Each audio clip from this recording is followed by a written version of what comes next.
Bonjour, mesdames et messieurs. Je m'appelle Bertrand Bouchard. Je suis évangéliste. Je suis né le 1er août 1930 dans la vallée de Matapédia, en Gaspésie. Et puis, j'ai commencé à travailler à l'âge de 16 ans dans les chantiers forestiers. Puis là, ben, j'ai appris à compter des mensonges, j'ai appris à boire de l'alcool, j'ai appris à me battre.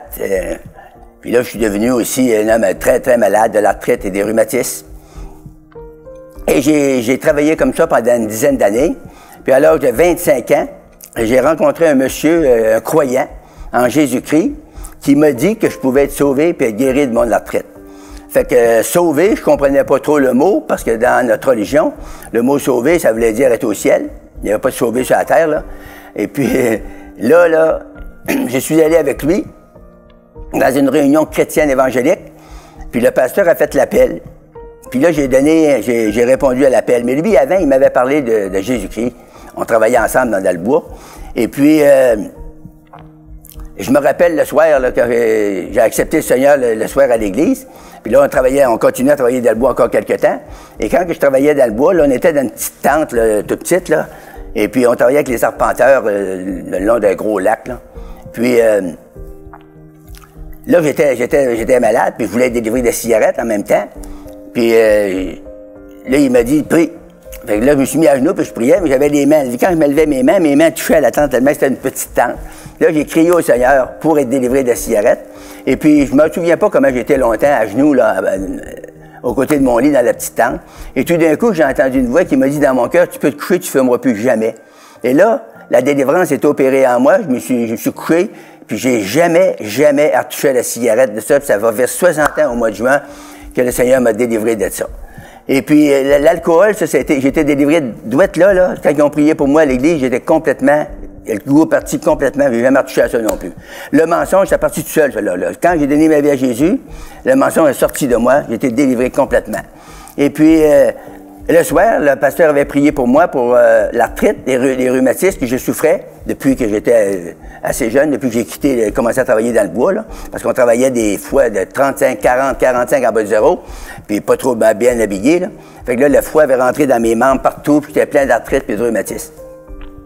Quand le pasteur, il m'a imposé les mains sur la tête, puis il m'a dit, dans le nom de Jésus, là, sois délivré, là, il m'a passé un gros courant chaud qui m'a descendu de la tête aux pieds. Ça m'a dit dans mon cœur, tes rhumatismes, tu ne les sentiras plus jamais. Mais je peux vous dire que j'ai 85 ans aujourd'hui, accompli. J'ai jamais ressenti les rhumatismes, ni l'arthrite. Ça a quitté mon corps. J'étais complètement guéri et délivré par la puissance de Dieu. Et le Seigneur m'a délivré d'une affaire aussi que je voudrais vous parler. C'était la bataille. J'étais un batailleur de rue. J'étais un homme très, très prompt, très malin. Et puis, je me battais, je prenais des boissons là, avant d'être sauvé, là, puis je me battais comme un chien. Et puis, je me souviens, une fois, ils ont sauté 7 sur moi. Puis là, j'ai eu des coups. Et puis, je vous dis que cette gang-là, là, je me réveillais des fois de la nuit pour les haïr. Parce que tellement, ces gens-là m'avaient fait du mal. J'étais tellement fâché, je me suis promené avec une carabine même. Voyez-vous comment j'étais rendu loin, là? Avec une 30-30 de mon père. Je disais que j'allais à la chasse au chevreuil, mais j'allais pas à la chasse au chevreuil. J'allais pour aller le sauter la tête. Et puis, le Seigneur m'a sauvé juste à temps. Le Seigneur m'a délivré de ça. Il m'a enlevé la haine tellement que après les avoir rencontrés, j'arrêtais prêt de faire un câlin, puis là, donner un bec sur la joue tellement que j'étais content d'être délivré de cette haine-là qui me hantait, qui me possédait. Et puis, toutes ces choses-là de la vieille vie passée. Le Seigneur, il a changé ma vie. Il a changé tellement que mes parents, même quand je suis arrivé, ils ne me reconnaissaient pas. Ils disaient, t'as changé de religion? Je disais, non, j'ai pas changé de religion. Mais ils disaient, qu'est-ce qui t'est arrivé? Ben, je disais, Christ a changé ma vie. Alors, le Seigneur avait changé, il avait ôté la haine, il m'avait mis l'amour dans mon cœur. Et toutes ces vieilles choses de la vie-là, la Bible nous dit que ces choses-là sont passées. Quand on accepte Jésus, les choses anciennes sont passées et toutes choses sont devenues nouvelles. Moi, quand je rentrais dans un hôtel pour boire, c'était pas mal certain, le waiter savait qu'il y allait avoir de la chicane dans l'hôtel. Et puis, il manquait pas son coup souvent, parce que la minute, j'avais 5-6 grosses bouteilles de bière de but. C'était pas des petites bouteilles, c'était des grosses bouteilles, là. Quand j'avais ça de but, là, je commençais à entraîner la chicane, puis c'était pas long, la chicane pognait. Là, je me battais, puis moi, je faisais ça avec mes pieds aussi bien qu'avec mes mains. Et puis, là, ça faisait des bagarres dans l'hôtel. Fait que là, le monde, franchement, là, les waiters, ils aiment autant que j'aille pas dans leur bar.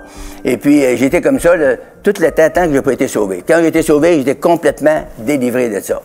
Fait que, si vous êtes pris avec la boisson, si vous êtes pris avec la haine, si vous êtes pris avec la bataille, ces choses-là, là, ben, acceptez Jésus-Christ dans votre vie. Vous allez voir comment il va changer votre vie. Ça va venir juste de même, là. C'est radical. Votre vie va être complètement changée. Puis, c'est que le Seigneur met à la place de la haine, il met quelque chose, là. Il nous met l'amour. Et il nous met tellement d'amour dans notre cœur qu'on est porté. Ça nous pousse à aller dire au monde ce que le Seigneur a fait pour nous autres. Moi, après, j'ai été sauvé, là. Je pognais tout le monde sur la rue, que je pouvais, là. Puis je leur disais, t'es-tu sauvé? Le monde faisait tout un saut, hein. Puis surtout les religieux. Quand je lui demandais ça aux religieux, là, es-tu sauvé? Ils disaient, ben, on ne sait pas, on peut pas le savoir, on va le savoir après la mort. Ben, je disais, non, après la mort, c'est le jugement. Vous pouvez le savoir tout de suite. Là, je leur parlais de Jésus. Je leur disais comment le Seigneur m'avait sauvé, comment il m'avait guéri de l'arthrite et des rhumatismes, comment il m'avait délivré de la boisson, comment il m'avait délivré du blasphème. Et je blasphémais, ça sortait continuellement. Le Seigneur m'a complètement délivré de ça, par sa puissance. Quand la puissance de Dieu va venir sur vous, ça va faire toute la différence. De sorte que vous allez avoir de la misère à vous reconnaître vous-même. Plutôt de blasphémer, des fois, ça va venir dans vos cœurs des louanges pour le Seigneur, du gloire à Dieu, hallelujah. Toutes des affaires comme ça qui vont venir dans votre vie parce que Jésus-Christ a changé votre vie. J'étais tellement misérable dans le monde. Partout où j'allais, j'étais malheureux. On était enterré par la religion. Vous savez vous-même comment est-ce que c'était des années 50 en montant jusqu'à les années 70, 80, avant qu'il y ait eu des changements, là. Vous savez comment est-ce que le monde était esclave. Puis, moi, je suis né des années 30, là. Fait que j'ai tout vu ça, là. L'esclavage religieux. On était pris, on était captifs de ça. Fallait prier des heures à genoux, puis à regarder le crucifix, là, qui avait rien dessus. Mais là, les prières, vous avez plus besoin d'être pris avec ça, d'être esclave de ça, ça vient dans notre cœur.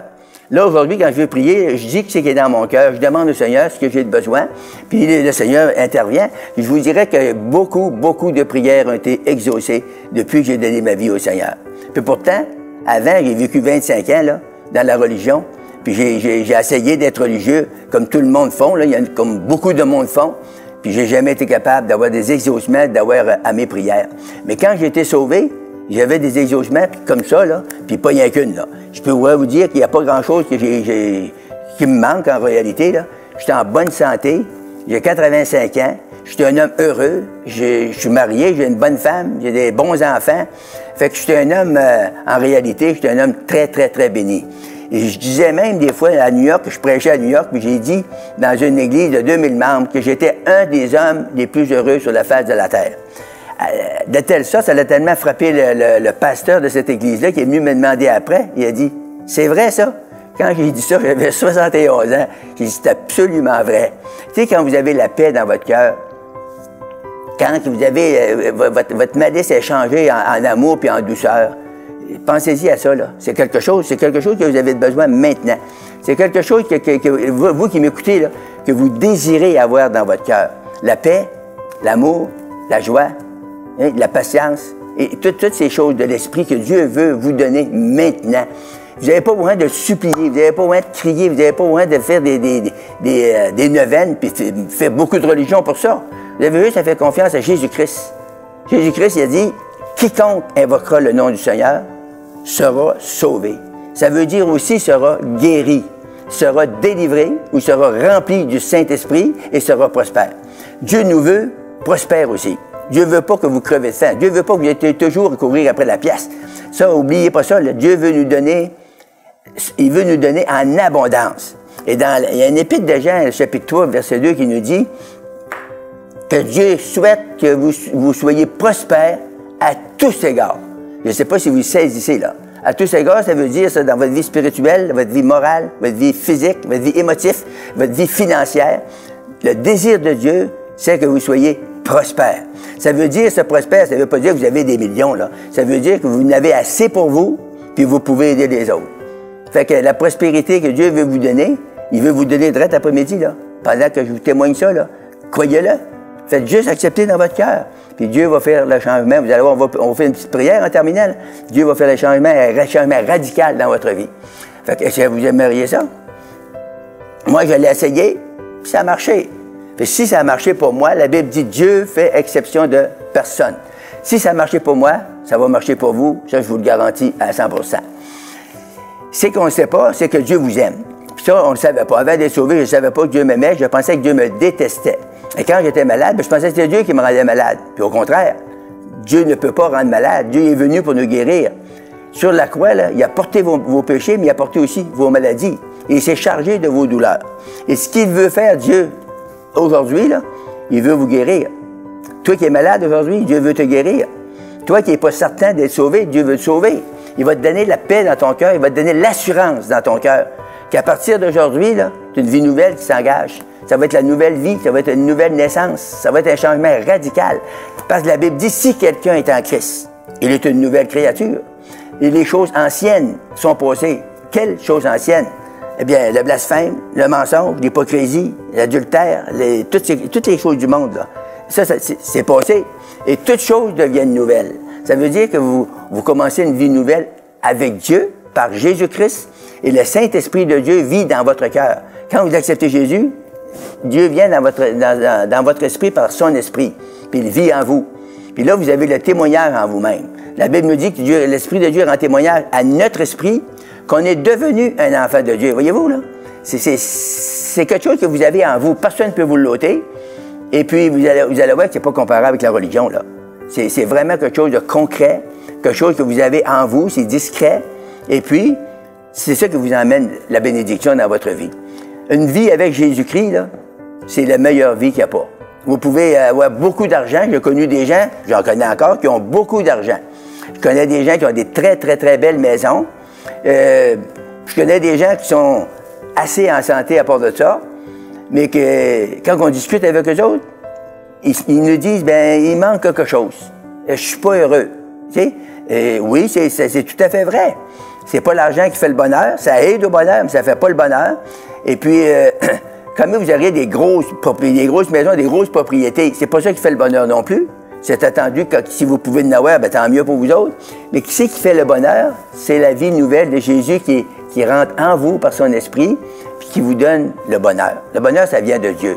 C'est Jésus qui vous le donne. Jésus dit, je vous donne ma paix, je vous laisse la paix, je ne vous la donne pas comme le monde la donne. Croyez en Dieu et croyez en moi. Puis il dit une autre place, il dit que votre cœur ne se trouble point. Vous n'avez pas besoin de vous casser la tête, vous n'avez pas besoin de vous fatiguer les manèges à chercher le bonheur. Vous avez juste à mettre Jésus aujourd'hui dans votre vie. Puis ça va changer votre vie radicalement. Vous allez dire, ah wow, j'ai rien fait. J'ai juste accepté, j'ai juste cru, j'ai juste relâché. Et puis le Seigneur m'a changé. C'est ça que Dieu veut faire avec vous. Et puis Dieu, en rentrant dans vous, naturellement, il va guérir vos maladies.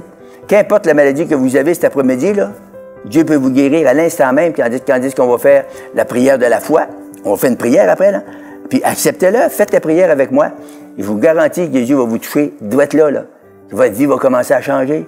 Vous allez vous apercevoir que vos maladies, la douleur va partir, vos maladies vont disparaître, parce que Jésus a porté vos maladies sur la croix du Calvaire. Croyez-le ou non, c'est ça qui est écrit dans la Bible, et c'est ça qui se fait lorsque nous croyons la Bible. La Bible, c'est la parole de Dieu. La Bible, c'est le livre par excellence. La Bible, c'est la vérité. Vous aimez la vérité? Vous êtes des gens honnêtes, des gens qui vous aimez Dieu, je sais. Vous voulez Dieu, vous croyez même en Dieu, mais vous ne croyez pas de la bonne manière. Une fois, je prêchais en Abitibi à des nouveaux, des gens comme vous autres, là. Puis quand ils m'ont entendu prêcher, ils ont dit, c'est vrai qu'on croit mal. Ils ont dit, si toi, tu as changé ta croyance, tu as mis ta croyance en Jésus, plutôt de la mettre dans la religion. Et savez-vous qu'est-ce que ça a fait?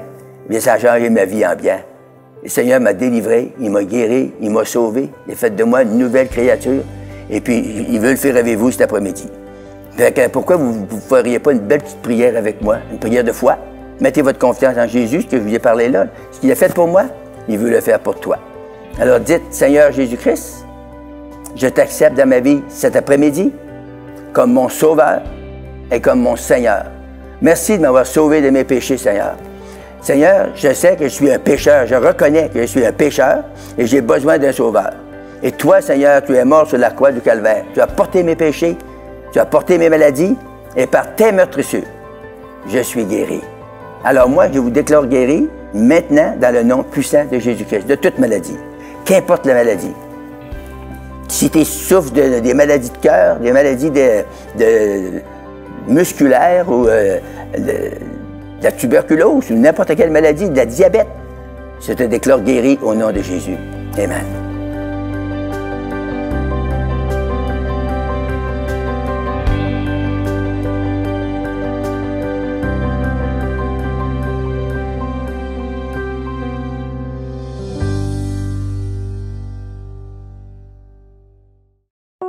Cette émission est rendue possible grâce au précieux soutien des partenaires d'Enseigne-moi Canal International.